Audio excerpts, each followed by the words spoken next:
बच्चों, जैसा कि आप समझ रहे हैं कि कोरोना वायरस इस समय फैला हुआ है।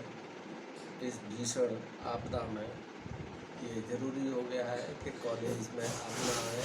आप सोच रहे होंगे कि हमें पहले अप्रैल से आना है, लेकिन ये संभव नहीं हो सक रहा है। आप अपने घरों पर रहें, सुरक्षित रहें, किसी से मिलें नहीं, पड़ोस में भी किसी से कोई संपर्क न रखें। यही आपके हित में है, समाज के हित में है, देश के हित में है। और हम तुम्हें यूट्यूब के माध्यम से, कॉलेज ग्रुप के माध्यम से आपको पढ़ा रहे हैं और आपको पढ़ना चाहिए। ये ही है कि अभी मार्केट में बुक्स नहीं आई है, तो हमने बुक्स की फ़ोटो खींच करके कॉलेज के ग्रुप पर डाल दी है और कॉलेज के ग्रुप पर से ही आप देख रहे होंगे। उस किताब को आप अच्छी तरह से देखते हुए मैं आपको पढ़ाऊँगा और आप उसे समझें, और समझने के बाद में जो चीज़ नहीं समझ में आए उसके आप क्वेश्चन उसी ग्रुप पे डाल देंगे और हम उसका समाधान करेंगे। यदि ग्रुप पे इतना लंबा संभव नहीं टाइप कर पाना हो तो आप डायरेक्ट फ़ोन करके भी हमसे अपनी व्यक्तिगत तौर पर समस्या पूछ सकते हैं। हम आपके पढ़ाने के लिए लगातार हर समय तत्पर हैं। किसी भी समय कोई भी बच्चा हमसे अपनी शंका का निवारण कर सकता है। तो हम आपको पहला लेसन रोज़ का पढ़ाएंगे। पहला लेसन है, निकाल लीजिए आप पहला लेसन, जो कि मैंने फ़ोटो खींच करके भेजा है आपको। ये पेज नंबर 3 से शुरू होता है। Enchanted pool. इंचांटेड का मतलब होता है दैट है पावर टू स्पेल समथिंग, जिसमें किसी को जादुई असर डालने की क्षमता हो, वो इंचांट होता है। किसी को अपनी तरफ आकर्षित कर ले, किसी को अपनी तरफ ऐसा आकर्षित कर दे कि बुद्धि से कुछ न सोच सके, वो बुद्धि शून्य हो जाए और आकर्षण ज़रूरत से ज़्यादा बढ़ जाए। ऐसे आकर्षण को इंचांट कहते हैं। पूल माने तालाब, ठीक है। तालाब सब बच्चे जानते हैं तालाब क्या होता है। ये श्री चक्रवर्ती राजा गोपालाचारी द्वारा लिखा गया है। ये तमिलनाडु के थे, महान विद्वान थे, राजा जी के नाम से भी ये जाने जाते हैं। और ये लायर थे, फ्रीडम फाइटर थे, और इसके अलावा महान देशभक्त के साथ साथ इनको वेदों का, उपनिषद का बहुत अधिक ज्ञान था। यहाँ तक कि इतना ये इंटेलिजेंट थे कि ऑस्ट्रेलिया के गवर्नर जनरल रिचर्ड कैशी थे, उन्होंने इनको वाइजेस्ट मैन इन इंडिया कहा था। उनकी अपनी सोच रही होगी इनके बारे में, लेकिन ये नहीं है कि उन्होंने कह दिया तो he was the only wisest person in India. वो समय तो हमारे देश में एक से बढ़कर एक महान से महानतम, वाइजेस्ट से वाइजेस्ट दिव्यात्माएँ इस हमारे भारत देश में अवतरित हुई थी, लेकिन फिर भी इनका स्थान बहुत ऊंचा था। तो इन्होंने जो है अपनी एक स्वतंत्र पार्टी की भी स्थापना की थी, जिसमें कि भारत की स्वतंत्रता प्राप्ति के बाद जितने भी राजा थे वो इनके अंडर में, उस पार्टी के अंडर में इलेक्शन लड़े थे। और उस समय पहली प्रतिपक्ष पार्टी या तो कांग्रेस थी, दूसरे नंबर पर स्वतंत्र पार्टी ही थी, ऐसा लोग कहते हैं। खैर एनीवे, अब हम आपको ये पाठ पढ़ाते हैं, लेसन को पढ़ाते हैं।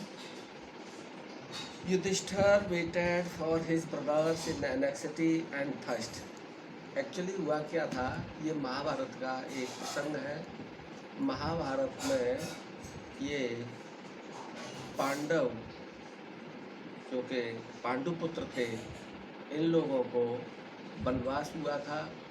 वनवास में ये जंगल में घूम रहे थे घूमते घूमते इन्हें प्यास लगी थी। प्यास में ये पानी की तलाश में इनके चारों भाई गए थे। वहाँ पर तालाब तो इन्हें मिल गया, लेकिन इन्होंने उस तालाब के जो मालिक थे, यक्ष थे या धर्मराज, धर्म के राजा थे, वो अपनी फॉर्म में आए इनकी परीक्षा लेने के लिए।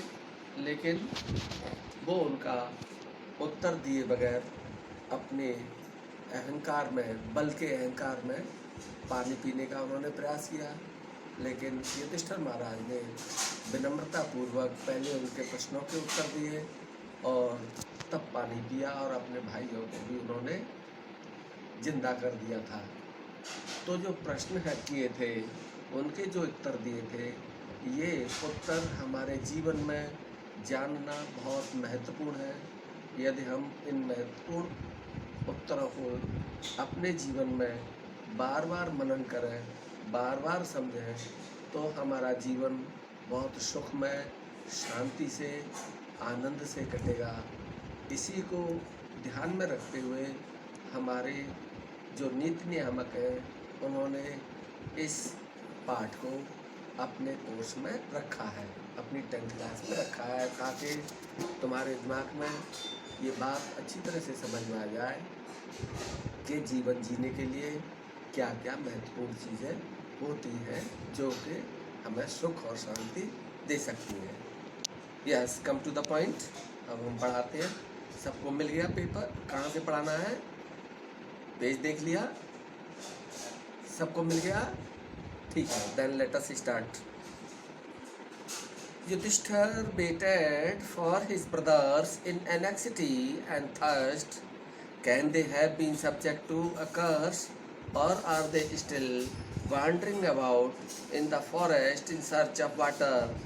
Can they have fainted or died of thirst? Unable to bear these thoughts and driven by an overpowering thirst, he gave up waiting and started out to look for his brothers and the pool, hoping that he might find them. Yudhishthir waited, Yudhishthir ने wait किया, इंतजार किया, प्रतीक्षा की। किसकी? For his brothers, अपने भाइयों की। कैसे प्रतीक्षा की? इन एनेक्सिटी, चिंता में, चिंतित होकर के। एंड थर्स्ट, और प्यास में। युधिष्ठिर महाराज ने चिंता में और प्यास में अपने भाइयों की काफ़ी देर तक प्रतीक्षा की, इंतज़ार किया और मन ही मन सोच रहे थे कि can they have been subject to a curse और दे स्टिल वंडरिंग, क्या वो शिकार हो सकते हैं? किसके शिकार? टू अ कर्स, किसी श्राप के, किसी सांप के। सांप का मतलब होता है to have feeling that is full of malignant to someone others, that is curse. किसी के लिए बहुत बुरे शब्द निकालना जो कि दुर्भावना से, मैलिग्नेंसी से ओतप्रोत हो, तो वो शब्द ठीक उतरते हैं। तो ऐसे शब्दों को कर्स कहते हैं, शाप कहते हैं। तो can they have been subject, क्या वो शिकार हो गए हैं किसी श्राप का? और आर दे स्टिल वॉन्डरिंग, या वो अभी भी वॉन्डरिंग कर रहे हैं। वॉन्डरिंग का मतलब है इधर इधर घूमना, इधर उधर घूमना। अबाउट इन फॉरेस्ट, जंगल में, या वो अभी भी जंगल में इधर उधर घूम रहे हैं। इन सर्च ऑफ वाटर, पानी की तलाश में। ऐसा सोच रहे थे चिंता में और प्यास में युधिष्ठिर इंतजार करते हुए कि can they have been subjected, क्या वो शिकार हो गए टू अ कर्स, किसी श्राप के, और अथवा दे आर स्टिल वॉन्डरिंग, वो अभी भी घूम रहे हैं। वंडरिंग अबाउट माने इधर उधर घूमना। इन द फॉरेस्ट, जंगल में। इन सर्च ऑफ वाटर, पानी की तलाश में। क्या वो पानी की तलाश में अभी भी इधर उधर घूम रहे हैं, अथवा वो किसी के श्राप का शिकार हो गए? क्या हो गया उन्हें, ऐसा वो सोच रहे थे। इन सर्च ऑफ वाटर, किसके लिए घूम रहे हैं इधर उधर? पानी की तलाश में। पानी की तलाश में क्या वो अभी भी इधर उधर घूम रहे हैं, या वो किसी के श्राप के शिकार हो गए? ऐसा युधिष्ठिर सोच रहे थे और इंतजार कर रहे थे। और क्या सोच रहे थे? कैन दे हैव फेंटेड, क्या वो मूर्छित हो गए होंगे? क्या वो मुरझा गए होंगे? और डाइड ऑफ थर्स्ट, थर्स्ट माने प्यास, डाइड ऑफ प्यास के कारण, अथवा वो प्यास के कारण वो मर गए। या तो वो प्यास के कारण ऐसा भी हो सकता है कि वो मर गए हो, या वो मूर्छित हो गए हो। क्या हो सकता है उनके बारे में, ऐसा विचार लगातार युधिष्ठिर के दिमाग में आ रहे हैं, इंतजार करते हुए और चिंता में कि आखिर मेरे भाइयों के साथ में क्या हुआ है? क्या उन्हें कोई श्राप लग गया? क्या वो अभी भी पानी की तलाश में इधर उधर घूम रहे हैं, या they can have fainted or died of thirst, या पानी की प्यास की वजह से वो मर गए या मूर्छित हो गए कहीं। Unable to bear these thoughts, इन विचारों को सहन करने में असमर्थ। बियर माने सहन करना, बियर माने जन्म देना भी होता है, यही स्पेलिंग होती है, स्पेलिंग में कोई अंतर नहीं होता है। तो can they have been unable to bear these thoughts, इन विचारों को सहन करने में असमर्थ होकर के, and driven by overpowering thirst, और ओवरपावरिंग अत्यधिक, बेहद, जिसकी कोई सीमा न रही हो, इतनी अधिक ताकत के साथ, प्यास के कारण, अत्यधिक प्यास के कारण, और इन विचारों को सहन करने में असमर्थ होकर के ही गेव अप वेटिंग, उन्होंने प्रतीक्षा करना त्याग दिया। ही गेव अप, उन्होंने त्याग दिया। वेटिंग, प्रतीक्षा करते हुए, उन्होंने प्रतीक्षा करते हुए उन्होंने क्या कर दिया? प्रतीक्षा करना त्याग दिया। And started out to look for his brothers, और शुरुआत कर दी अपने भाइयों की तलाश, और अपने भाइयों की तलाश उन्होंने शुरू कर दी। युधिष्ठिर ने ही गेव अप वेटिंग, उन्होंने प्रतीक्षा करना छोड़ दिया। एंड स्टार्टेड आउट, और शुरुआत कर दी टू लुक फॉर, तलाश करना। लुक फॉर माने तलाश करना। हिज ब्रदर्स, अपने भाइयों की, और अपने भाइयों की उन्होंने तलाश करना उन्होंने शुरुआत कर दी। और किसकी तलाश की उन्होंने? भाइयों की भी तलाश की। And the pool hoping that he might find them, और उस तालाब की भी तलाश शुरू की जहाँ पर ये आशा लगाए हुए थे कि he might find them, it may be possible that he can find them in to those in the pool, कि कहीं न कहीं वो उन्हें तलाश कर ही लेगा तालाब में। क्योंकि निश्चित रूप से भाई गए होंगे तो किधर गए होंगे? तालाब की तरफ, क्योंकि युधिष्ठिर महाराज को भी प्यास लगी हुई थी, इसलिए वो भी पानी की तलाश में, वो और अपने भाइयों की तलाश में, तालाब की तलाश में, इस आशा के साथ कि वो उन्हें पा लेंगे, वो उन्होंने प्रतीक्षा करना छोड़ दिया और तलाश करने के लिए वो निकल पड़े। ठीक है, ये बात समझ में आ गई? नहीं समझ में आई हो तो निश्चित रूप से पूछ लेना, दोबारा फिर बता देंगे, जितनी बार पूछेंगे तब बता देंगे, कभी भी फोन करके पूछ लेना। ठीक है, ये मत सोचना कि हम क्लास में नहीं हैं क्लास में तो बच्चे आराम से पूछ लेते हैं, और यहाँ आप संकोच करें, संकोच न करना, फ़ोन करना। फ़ोन पे हम तुम्हें जब फ़ोन करेंगे तभी बता देंगे। ये मतलब नहीं है कि साहब अब टाइम नहीं है, या शाम हो गई या सुबह हो गया। आपकी इच्छा है, कभी भी जब भी आप अपने घर पर पढ़ रहे हैं, आपको जिस समय कोई प्रॉब्लम हो तभी आप पूछ सकते हैं। टाइम टेबल है हमारा, लेकिन यदि टाइम टेबल के बाद भी आप कभी भी पूछते हैं तब भी हम आपको बताने के लिए तैयार हैं। ठीक है, तो आगे पेज पलट लेते हैं। Yudhishthir proceeded in the direction his brothers had taken and kept on barking through the track full of wild bears and spotted deers and with forest bird till he came upon a beautiful green meadow around a pool of clear water. But when he saw his brothers lying there like a flag bone up, unable to restrain his grief, he lifted his voice and wept. Yudhishthir proceeded. Yudhishthir आगे बढ़े. Proceeded माने to go forward. तो युधिष्ठिर आगे बढ़े. In the direction, किधर आगे बढ़े? उस दिशा में.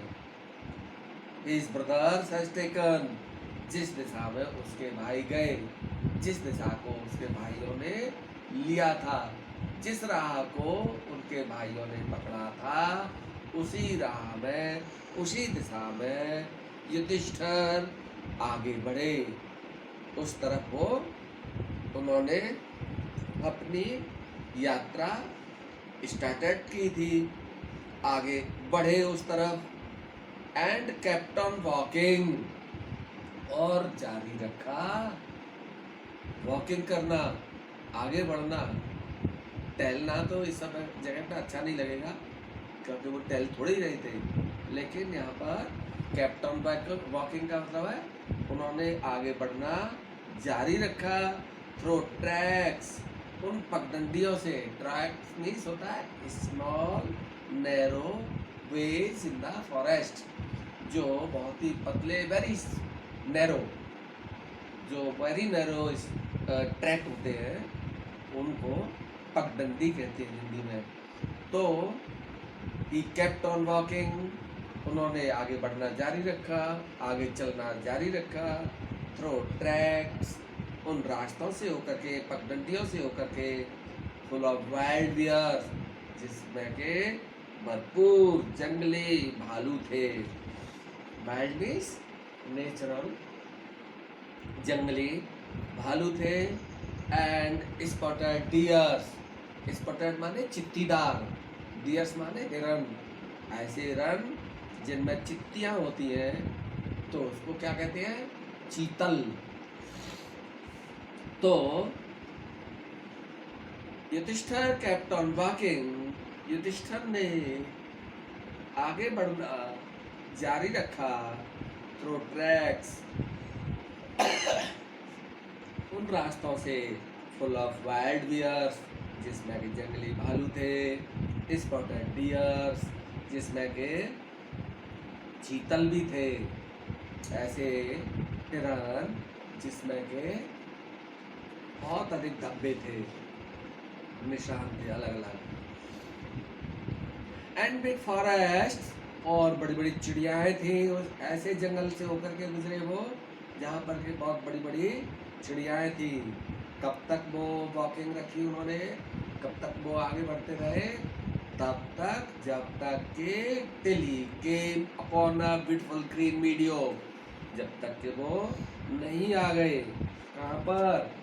मीडियो। Meadow means grassland, a very beautiful grassland, meadow. ऐसी जगह पर जहाँ पर के घास का बहुत अच्छा मैदान था। ऐसे स्थान पर जब तक वो नहीं आ गए तब तक वो चलते रहे जंगल में। ऐसे जंगल में जिसमें कि पगडंडियाँ थी, जंगली भालू थे और चीतल भी थे। Around pool, of clear water. और वीडियो चारों ओर था, किसके चारों ओर था? ऐसे तालाब के जो कि बिल्कुल साफ सुथरा पानी था।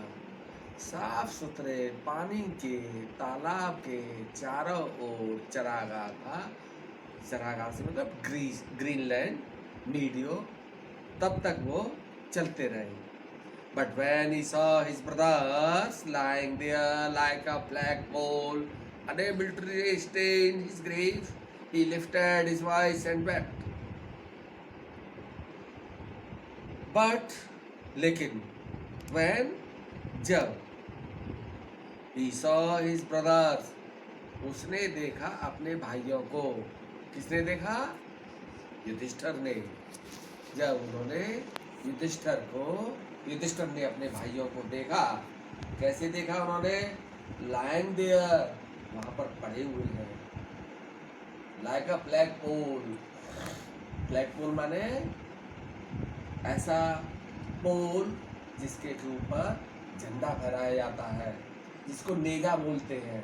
आप लोग सभी जानते हैं, मैया पे नेजा चढ़ाने के लिए जाते हैं, आप लोग इससे परिचित हैं।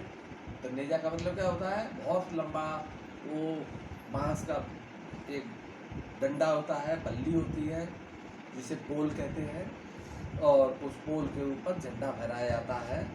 तो ऐसे पड़े हुए थे भाई, जैसे कि कोई फ्लैग पोल्स पड़े हुए हों, जैसे कि कोई नेजा पड़े हुए हों।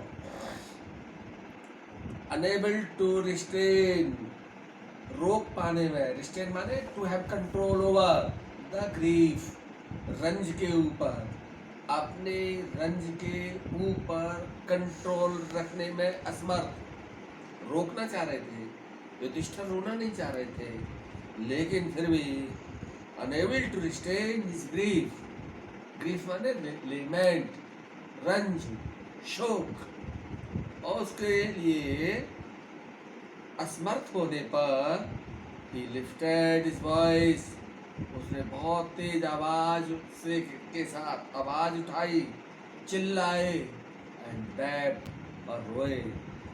अपने भाइयों को वहाँ पर लाइक फ्लैग पोल देख करके उन्होंने अपनी आवाज को तेज स्वर में उठाया, अर्थात चिल्लाए, चीख पड़े और रोए। अपने भाइयों को देख करके वो चीख पड़े और क्या किया उन्होंने?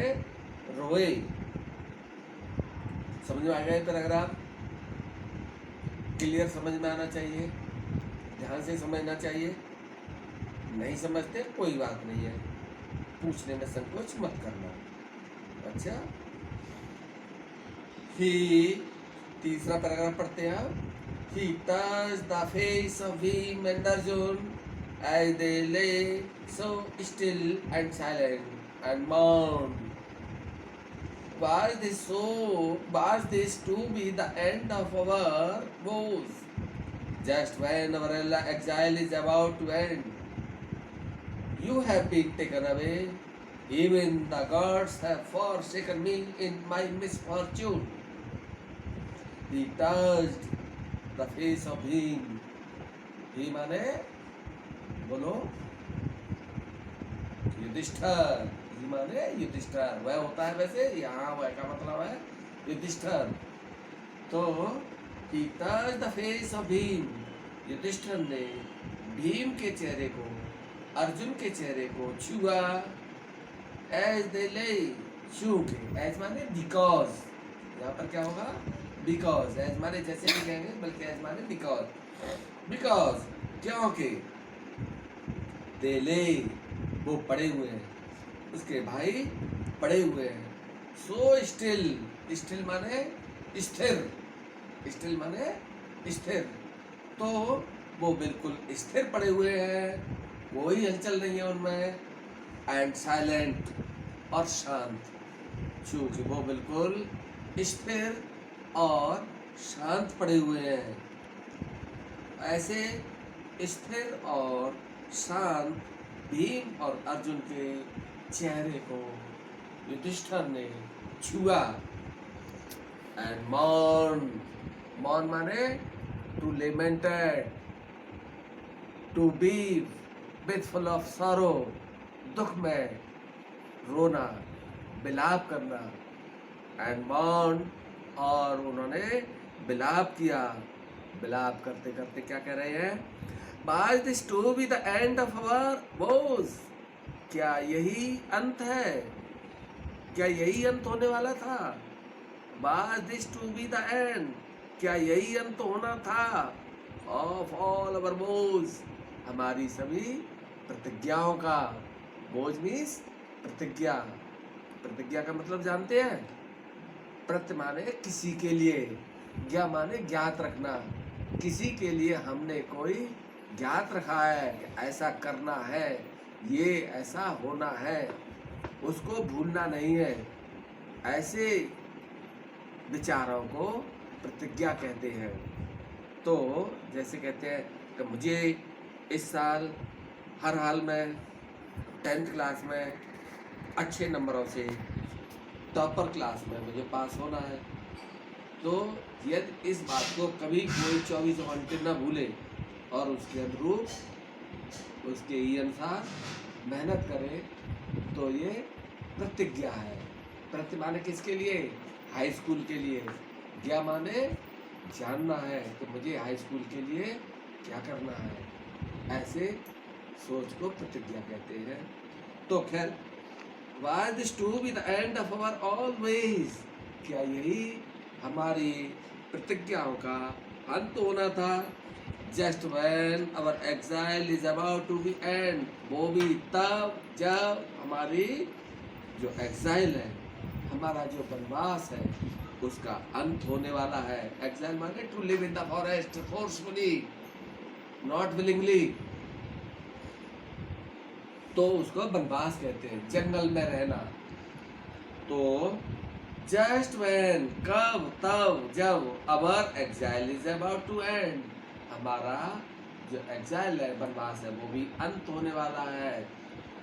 तब क्या यही हमारा you have been taken away. प्रतिज्ञा क्या थी पता है बच्चे तुम्हें? प्रतिज्ञा ये कि हमें द्रौपदी के बाल खींचे थे, उसका बदला लेना है, भीम की जंगा तोड़नी है, दुशासन के ये जो है कहना चाहिए उसके खून से द्रौपदी के केस को रंगना है। इस तरीके की तमाम प्रतिज्ञा ले रखी थी। और युधिष्ठिर महाराज उन प्रतिज्ञाओं के लिए बहुत अधिक चिंतित हो गए। क्या हमारी प्रतिज्ञाओं का क्या होगा? कि यही अंत होने वाला था हमारी प्रतिज्ञाओं का। और वो भी तब जब just when our exile is about to be end, तब जब हमारा एग्जाइल समाप्त होने वाला है। You have been taken away, आपको हमसे छीन लिया गया है। यू माने अपने भाइयों के लिए कह रहे हैं कि तुम भाइयों को हैव बीन टेकन अवे, हमसे छीन लिया गया है। Even the gods have forsaken, यहाँ तक के जो गॉड्स, गॉड्स माने देवता लोग, फरिश्ते जिन्हें कहते हैं उर्दू भाषा में, तो गॉड्स हैव फॉरसेकन, वो भी मुझे भूल गए हैं, वो भी उन्होंने भी मुझे असहाय छोड़ दिया है। और इन माई मिसफॉर्चून, मेरे दुर्भाग्य के समय पर, मेरे इस अभागे समय पर, मेरे जो मिसफॉर्चून है, इस मिसफॉर्चून के समय पर मुझे मेरे भाई छोड़ के चले गए। भाई छोड़ के चले गए तो कोई बात नहीं, फिर भी even the gods have forsaken me, देवताओं ने भी मुझे असहाय छोड़ दिया है। इन माई मिसफॉर्चून, मेरे दुर्भाग्य के समय पर, मेरे दुर्भाग्य के दिनों में, मेरे दुर्भाग्य के समय पर, यहाँ तक के देवताओं ने भी मेरा साथ छोड़ दिया है। ऐसे रोते रोते, विलाप करते करते युधिष्ठिर महाराज सोच रहे हैं। तो ठीक है बच्चों, ये बात तुम्हारी समझ में आ जानी चाहिए। मैंने आज आपको 3 पैराग्राफ पढ़ा दिए हैं। इसकी किताब के लिए कोई ये नहीं कहेगा बच्चा, नेट पे ये नहीं डालेगा कि सर हमारे पास किताब नहीं है, कोई स्टडी मटेरियल नहीं है। हमने डाल दिया है। दूसरे, उसको पढ़ना है, पढ़ने में कठिनाई हो, हमने मीनिंग भी डाल दिए हैं। उन मीनिंग को हम तुम्हें एक बार फिर पढ़ के बता सकते हैं। हमने बताया था एनेक्सिटी, एनेक्सिटी का सभी मतलब जानते हैं, feeling of uncertainty and fear for the future, कि भविष्य में क्या होगा, अनिश्चय की स्थिति में आ जाए, भय की स्थिति में आ जाए, ऐसी अवस्था को एनेक्सिटी कहते हैं, चिंता कहते हैं। सब्जेक्टेड का मतलब होता है brought under the influence of, किसी के प्रभाव में आ जाए, किसी के शिकार बन जाए, किसी की पकड़ में आ जाए, किसी की गिरफ्त में आ जाए, उसको सब्जेक्टेड कहते हैं। कर्स, कर्स का मतलब होता है to utter the word that have power to make happen something bad, ऐसा कुछ करते हैं जिससे कि ऐसे शब्द निकालना, ऐसे कोई फ्रेज निकालना अपने मुंह से जिससे कि कुछ भी बुरा हो सकता है, ऐसी ताकत रखते हो।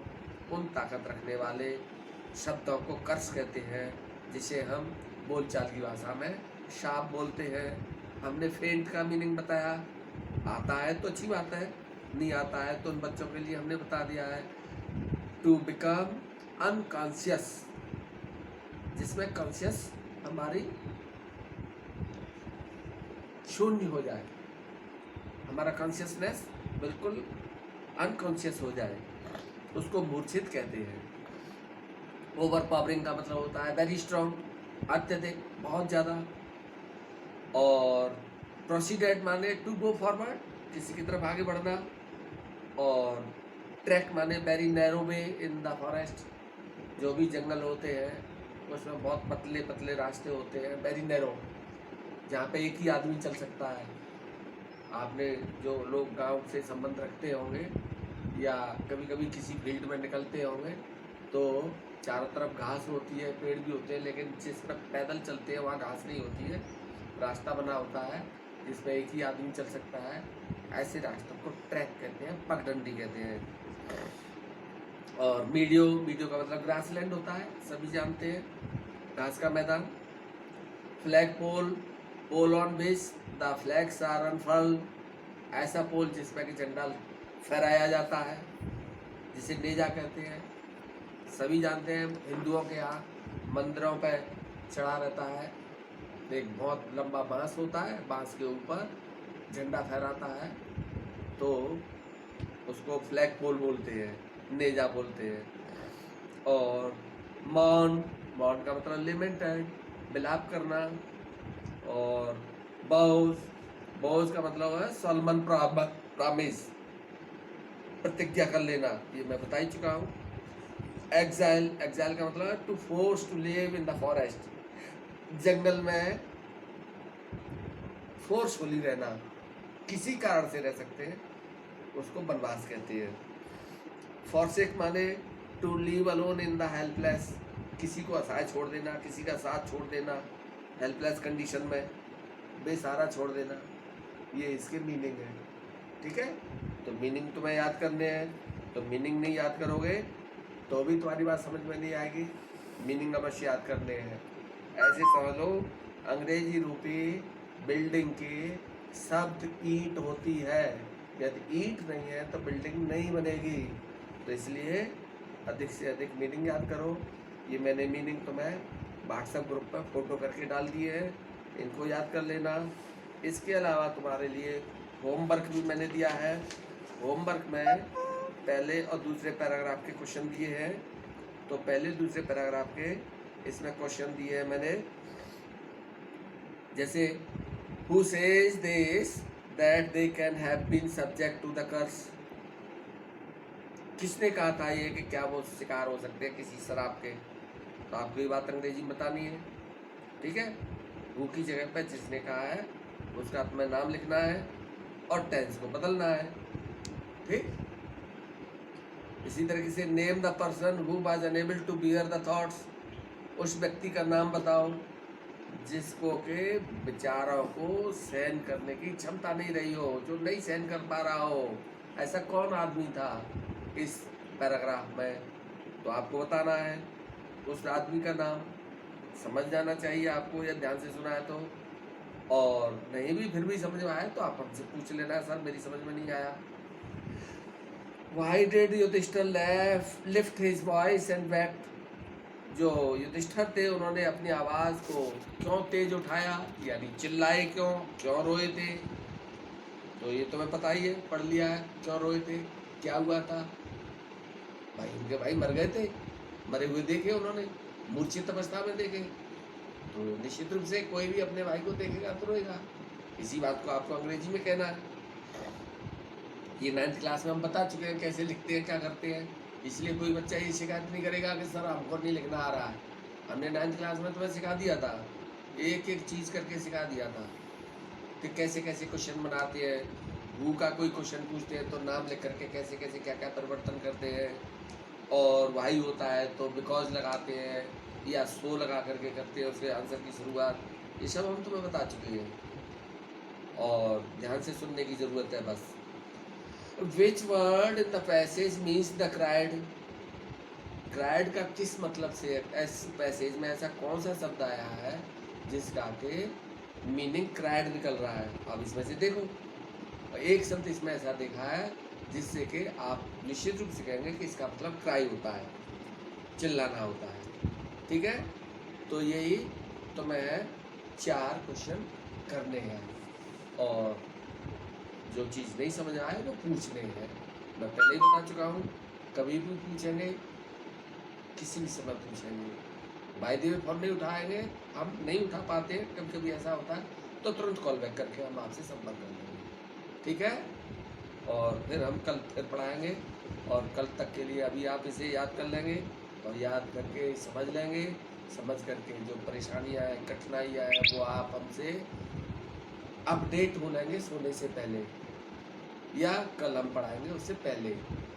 फिर कल पढ़ाएंगे तो कल के बारे में फिर पूछना, फिर ये नहीं है कि फिर इसको पूछने बैठ गए।